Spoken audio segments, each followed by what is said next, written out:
So Robbie Buell moves up a notch in that blue Johns Manville car. Problem on the back straightaway. A bunch of cars.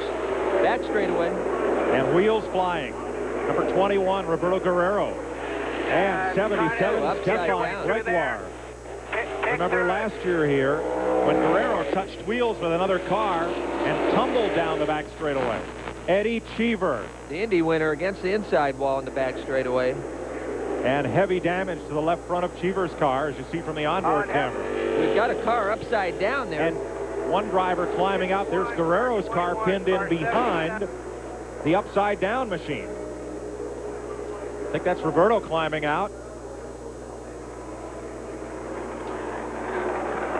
Again, the driver's trying to help make sure there's some air to the driver underneath that thing. And the rescue crew's quickly on the scene.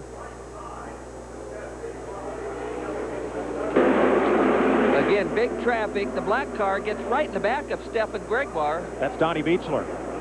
98 Beechler. Tires, wheels, climbing up all over everybody. These cars just, with open wheel cars, you just can't be climbing on top of each other. Watch the black car.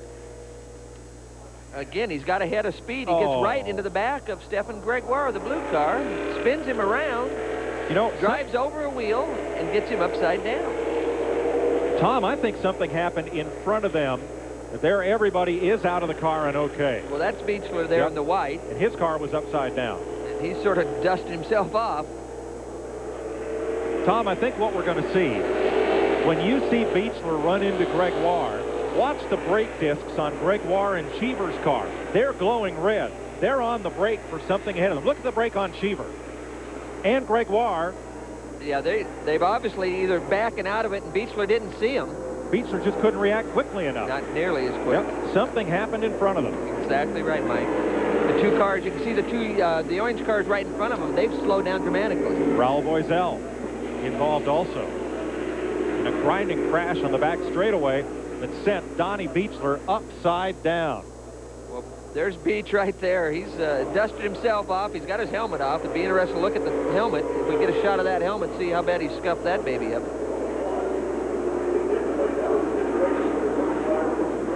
So we're under caution for the second time here in Texas. Pit stops among the contenders, those still running. We'll be right back with you live on TNN after this.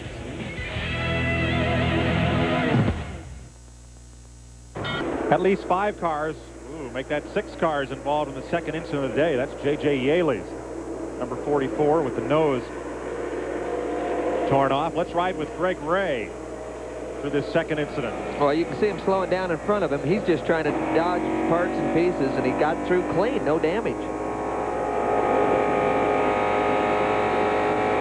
That's Greg Ray's view as the sun sets over Fort Worth. Eddie Cheever, the Rachel's Potato Chips car, not so lucky. Not nearly as lucky. There's Gregoire right in front of me. Eddie's got no place to go. You see, he gets the whole left rear suspension wheel and everything that he just ran right over the top of. Just nothing for Eddie to do. And there is the Beechler car, the black machine, that's been flipped back over next to Gregoire's as the safety crews continue cleanup. Vince Welch. Sometimes one of the keys in a race is avoiding the trouble. Obviously, you saw drivers that did not avoid the trouble. Tice Carlson did. This is the right front tire. Slammed on the brakes. You see the result. His left front is the same way. He comes in, obviously doesn't have any problems as far as contact is concerned, but they came in, made the change on the tires, and he's back out. Sometimes it's better lucky than good. Ralph? Well, you know, in the Indy Racing League, there are 2 ways of knowing if you have a problem with your tires. And Tony Stewart thought he had one. He was right. You can see right here, he cut this big right rear tire down. When he went through the crash zone, he got a hole in the tire. Now, the way they knew that, you see this right here? This is a tire sensor. It tells them what the air pressure is in the tire. Tony had already radioed in. The crew already knew that tire sensor registered right here on this computer. The crew knew exactly which tire was going flat. Well, that's a big improvement for the safety standard of the driver. I mean, to come up with those kind of sensors, they can monitor it on the computers in the pits, and so that's a big assistance to a driver from a safety standpoint. They're a little spendy, but I think they should be mandatory on all these race cars. Definitely a safety issue. Now there's Beechler's car being picked up. You see nose damage, and Gosh, not a whole lot else. Involved in the crash, Eddie Cheever, Donnie Beechler, Stefan Gregoire. That's the blue car you see against the wall. Roberto Guerrero and Raul Boisel. Let's add J.J. Yaley to that list. You saw the nose damage on his car. And for a car that has been upside down, that is amazing. And there's Roberto Guerrero suffering much the same fate as he did last year when he caught a wheel and went for a tumble here down the back straightaway much later in the night. They just picked up Nokia as a sponsor on that car yesterday. New decals and now a very old car. I don't think I want to be on that other end of that phone conversation in that pit area. And there's Beechler's car. Again, upside down. It doesn't look like too much damage even around the roll cage area where the thing was sliding on its head. Let's take another look at this. Now, this is behind the incident. There are the brakes all locked up. Yeah, they've already, well, Cheever especially started to brake first. Now Gregoire slows down. Beechler doesn't see it. He's in heavy traffic. He has no place to go. He just didn't see what was happening in front of him. He climbs over the wheel.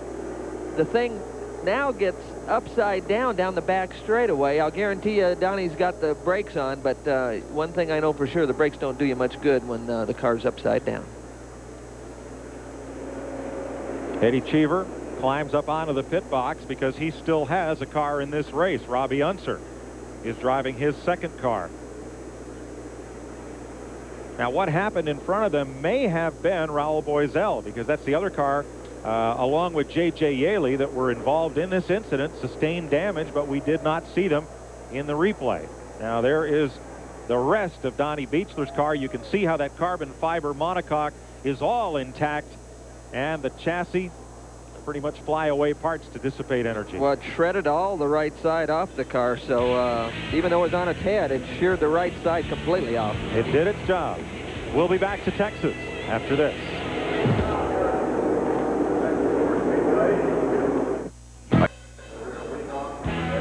Welcome back to Texas Motor Speedway as Raul Boisel's machine is hauled back to the garage area. Here's Vince Welch. Well, it can be a humbling experience. One weekend, you're the Indianapolis 500 winner. 2 weeks later, you're out early at the Texas Motor Speedway. Eddie, what happened in that accident? I don't really know. I was looking up ahead, and I saw a car hit the wall about 400 yards ahead of me, and I think it was Guerrero. He spun right across the track. Everybody started panicking because there wasn't much room to go, and everybody just ended up in one area, so it was just like a bunch of crumpled cars in one place. I was lucky that I didn't hit that bad, but there was a big tire that went flying over, so once that got by, I was okay. And Eddie Cheever pulls double duty, not only a driver, but also team owner, so now you work with Robbie Unser's group. We've got to get him up to the front of the field now. Disappointing day for Eddie Cheever, over already tonight. J.J. Yaley involved in the incident on the backstretch. J.J., what happened to you? You know, all those guys started spinning up there in front, and there wasn't really a lot of places to go, and I got sideways and got into Boisel, and it, you know, broke the front wing, and it actually backed in the fence, and it cracked the gearbox. So, you know, I think we can get her changed. It's a shame for the Quaker State Menard car. You know, that we just put a brand new Nissan engine. It was running great. You know, we're just going to take it easy here, and you know, a lot of guys were a little rambunctious at the start of the race, and you know, this is a 208-lap race, and it's just a shame we're going to try to win on the first lap, but you know, we're going to get the car back in this race and see what can happen. Well, there's firing up the motor. How bad was the car? The car, it broke the rear part of the gearbox, so it's leaking oil, and it bent a little bit on the right rear, so you know, we can get her changed here. Hopefully we can get back out. All right, grab your helmet, get going. J.J. Yaley out, but hopefully back in, Mike. Thanks, Ralph. And Tom, that's one of the safety improvements this year, is that those gearboxes, the design of them has been changed. So now they're designed to crack in those collisions again to help dissipate energy. Yeah, they've really done a great job of dissipating the energy and not getting to the driver. But it was interesting to hear J.J. talk. Here's a rookie talking about other drivers in front of him causing problems, getting a little rambunctious early in the race. And you know, when the racetrack has this much grip and the cars feel so good to them, these guys get racy in a hurry. And again, one of the big keys for trying to qualify up front. If something happens, you're going to be in front of the accident instead of in the middle of it. And it catches some of these guys out. JJ's a busy boy. Tomorrow he'll run the USAC Silver Crown race at Memphis Motorsports Park. Jason McCord qualified for him this afternoon, so he'll start in the back up there tomorrow. Eddie Cheever, the Indy 500 champion, the car on its way to the garage, and us on the way to commercial. We'll be right back.